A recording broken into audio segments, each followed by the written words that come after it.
1 চামচ সর্ষে, 1 চামচ পোস্ত, একটু নুন,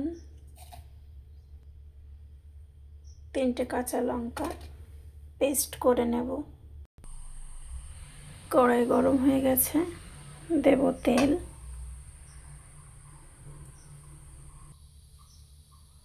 একটু নুন দিয়ে ইলিশ মাছটা ছাড়বো।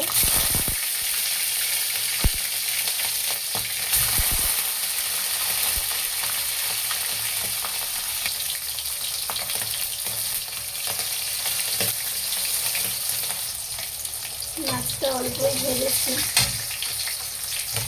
তুলে নেব। হালকা ভেজেছিলাম, বেশি ভাজার দরকার নেই। তুলে ওই তেলেই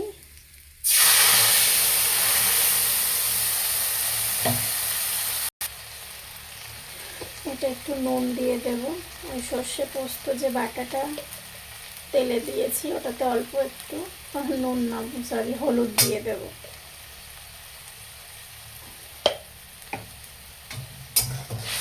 নুন তো দিয়েই ছিলাম যখন পেস্ট করেছিলাম, তাই নুন আর দেবো না। আর মাছও ভেজেছি সেটাতেও নুন দিয়েছি।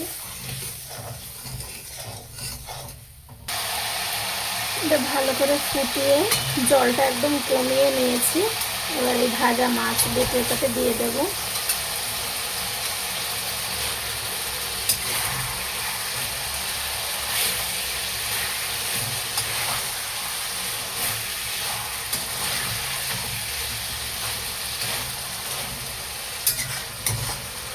অল্প একটু জল দেব একটুখানি হওয়ার পরে।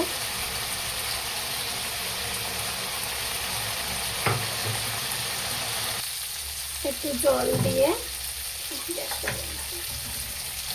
ঢাকা দিয়ে ভালো করে ফুটিয়ে নেব।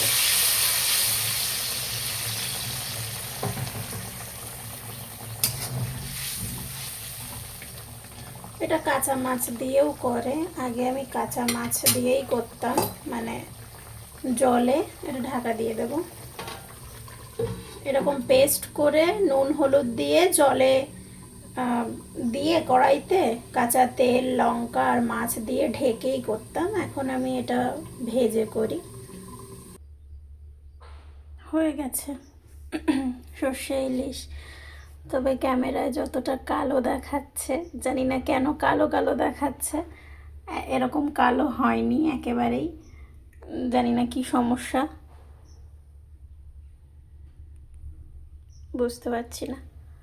একেবারেই কালো হয়নি, কিন্তু ক্যামেরায় কেন কালো কালো দেখাচ্ছে আমি সত্যিই বুঝতে পারছি না।